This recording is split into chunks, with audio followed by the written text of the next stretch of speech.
Also here, President Biden made remarks yesterday addressing the aerial objects that were found in the U.S. and suspected to have been part of China's spy balloon program. Here's what the president had to say. Take a listen. Nothing right now suggests they were related to China's spy balloon program or that they were surveillance vehicles from any other country.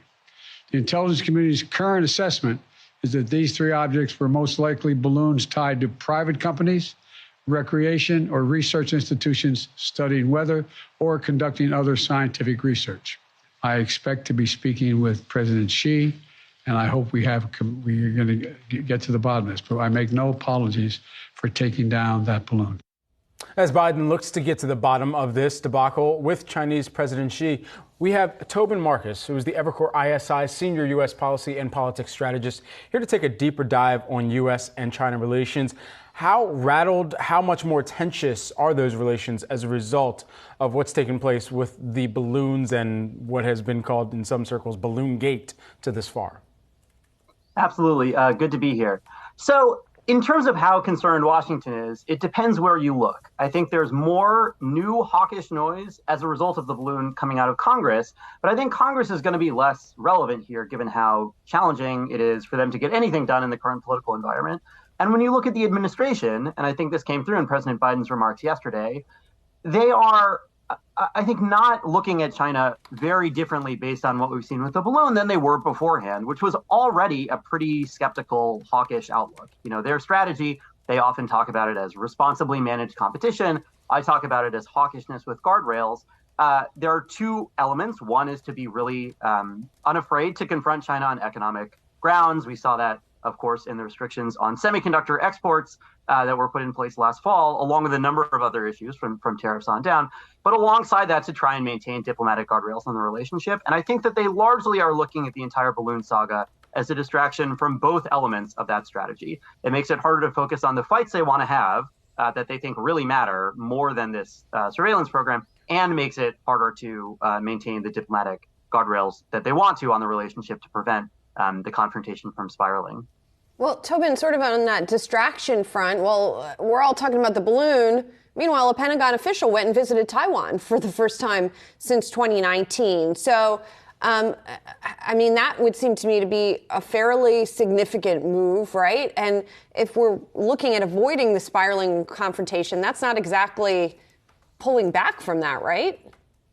Well, right. It is not a dovish outlook. I think that they are an administration that has shown themselves quite clearly to have hawkish inclinations when it comes to China. I think there's been a debate within the administration, and generally, you know, to put it bluntly, the hawks have come out on top. So, you know, it's not as if we should expect them to do purely conciliatory things, and they have been unafraid to ruffle Chinese feathers. You know, when it comes to diplomatic outreach that had a greater chance of provoking the Chinese for what the administration thought was not good reason, whether that was Speaker Pelosi's visit last year or some of the congressional proposals to, you know, change the name of the Taipei Cultural and Representative Office to kind of put Taiwan in there officially or allow the display of the Taiwanese flag in diplomatic fora. You know, the administration has gone out of their way to try and tamp down those provocations. And again, focus the fight on the things that they care most about. I think that they're trying to kind of, you know, save their the kind of points of provocation for the stuff they think really matters, and not have fights about less important issues. But by no means should we think that they're going to be, you know, generally dovish or avoid anything that the Chinese might take umbrage at. And so to what extent have some of those efforts been effective from the administration thus far?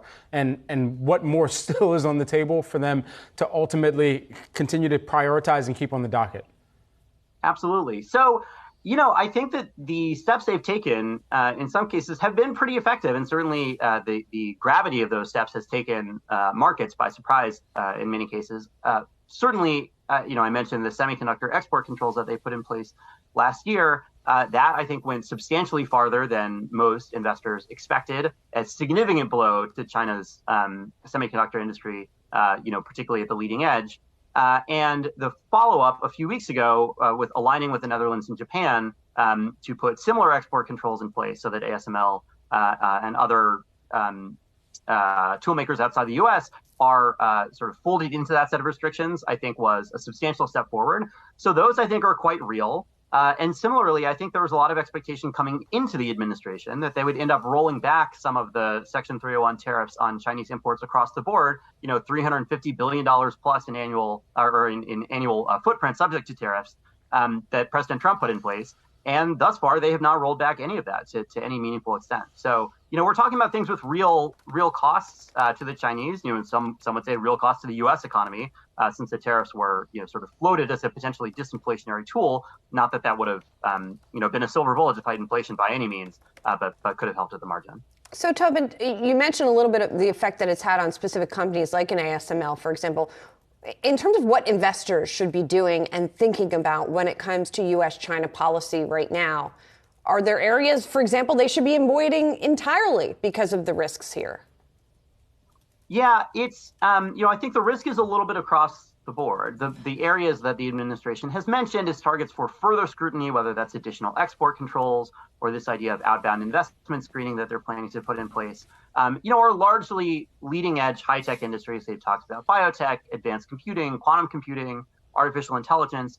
But I think mostly what they're going after there, or the stuff that they're most concerned about is, kind of joint ventures, foreign direct investment, stuff that's not really within the ambit of individual retail investors, trying to go after those leading edge capabilities. So I think that'll be a target, and we will continue to see movement there. I think that some of the most immediate risk to stuff that is relevant to retail investors has been taken off with the agreements on audit access that I think resolved the threat of delisting for U.S. listed Chinese companies. That is pretty much fully resolved for the next 2 years. So I think that is good news, even as the risk of confrontation remains.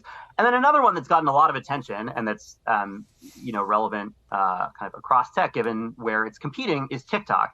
This is a specific one where Congress has made noise. There's now sort of growing bipartisanship around some of the calls to ban TikTok legislatively. I do not think that is going to go anywhere in Congress. I think the thing to watch there is the ongoing CFIUS review of the company. I think at this point there is so much concern about China in general and the security threats posed by TikTok in particular, it's hard for me to see CFIUS signing off on the package of restrictions that the company proposed, sort of allowing it to continue operating in the U.S. just with additional third-party scrutiny. So if that review gets resolved, I think it probably gets resolved more aggressively with the divestiture order.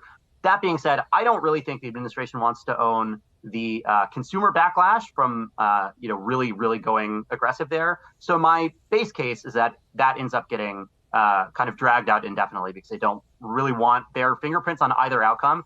But that is one where, if it were to get resolved, that would send a pretty significant shockwave through the rest of the tech industry. I think, at a minimum, bullish for some of the immediate competitors in the social networking space. Tobin Marcus, Evercore ISI Senior U.S. Policy and Politics Strategist. Good to see you as always. Have a good weekend.